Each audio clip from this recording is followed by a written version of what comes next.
Père Merlier, merci de nous recevoir.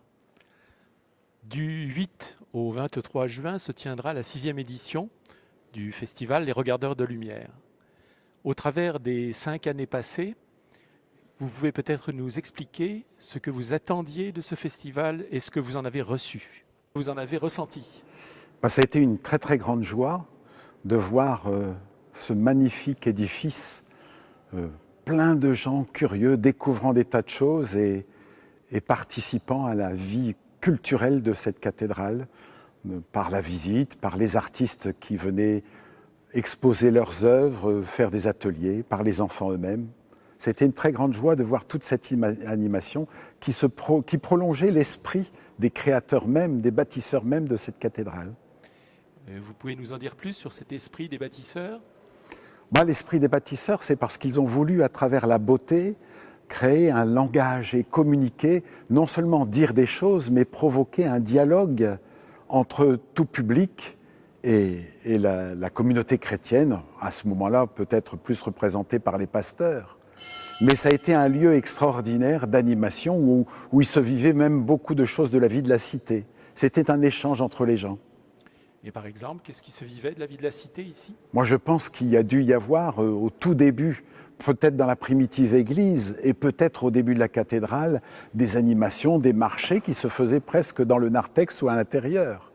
Et après, les créateurs qui travaillaient, ils ont travaillé sur plusieurs dizaines d'années, voire des centaines d'années, et ils étaient aussi un peu en spectacle, j'allais dire, en travaillant la pierre ou en travaillant la toile ou les matériaux divers.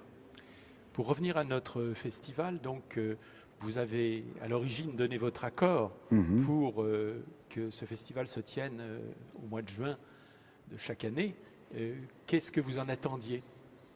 Déjà, j'attendais que l'esprit du Père Bello, qui a réveillé la belle endormie de la cathédrale, puisse se prolonger parce qu'il était passionné de sa cathédrale et il l'a raconté avec sa poésie, sa faconde, son humour. Et puis, il avait déjà créé un peu cet état d'esprit de découvrir le langage des œuvres d'art. Et donc, ce que j'espérais, moi, c'est que toute une équipe s'engage. Je n'aurais pas pu faire ça personnellement tout seul, tout en étant passionné de la chose, mais vraiment qu'une équipe puisse porter cette bonne nouvelle. Dernière question. Nous sommes à la 6e édition et j'espère que nous aurons encore beaucoup d'éditions dans les années qui viennent. Quelles sont vos attentes par rapport à ce festival pour les années à venir ? Elles sont multiples. Je pense que la communication, un peu de ce dynamisme-là, qui puisse encore grandir, qui puisse encore séduire bien des artistes qui vont s'exprimer ici, qui puisse aussi permettre à des gens qui sont peut-être plus proches du terrain, des gens locaux, des amateurs, de venir créer un peu aussi et exprimer leur foi en la vie, leur foi en l'homme, leur foi en Dieu.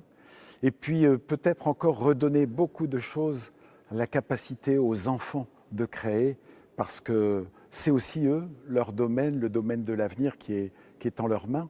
Et donc en faisant une fresque, ils diront aussi leur espérance, leur découverte, leurs questions. Alors ça, c'est une des choses importantes que j'attends.